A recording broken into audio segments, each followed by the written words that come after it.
Speaker Pocharam Srinivasa Reddy కుటుంబంపై అనుచిత వ్యాఖ్యలు చేస్తే ఊరుకున్నది లేదని బీఆర్ఎస్ నేతలు హెచ్చరించారు.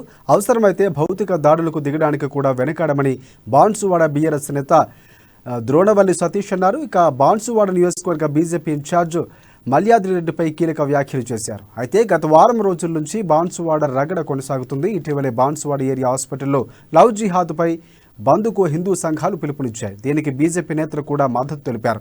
ఈ క్రమంలోనే బీజేపీ నాయకుడిపై పోలీసులు కేసు నమోదు చేశారు.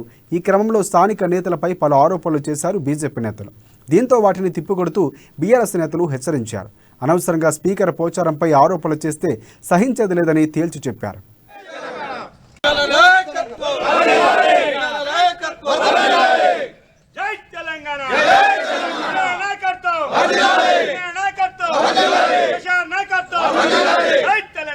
గోవర్ధన్ గారు ఎమ్మెల్యేగా ఉండే వారు ఉన్నప్పుడు కూడా ఇదే సూపరింటెండెంట్ శ్రీనివాస్ ప్రసాద్ గారు బాన్స్వాడలో వైద్య సేవలు అందించిన వ్యక్తి.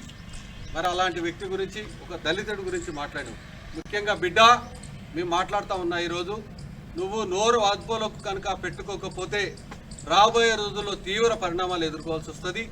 నీ మీద భౌతిక దాడులు చేయడానికి కూడా టీఆర్ఎస్ పార్టీ సైన్యం వెనుకాడదని నేను తెలియజేస్తా ఉన్నా. నువ్వు ధైర్యం ఉంటే, నువ్వు మొగోడే కనుక అయితే బీర్పూర్ మండలంలో నా మీద నువ్వు పోటీ చేసి గెలు. రాజకీయంగా నేను తప్పుకుంటా. ఒకవేళ నన్ను కనుక నువ్వు ఓటమి కనుక వెళ్తే నీకే రేపు ఎలక్షన్లో నీకు కనుక టికెట్ వస్తే నీకు సపోర్ట్ చేస్తా. రాత్రనక పగలనక అన్ని రకాల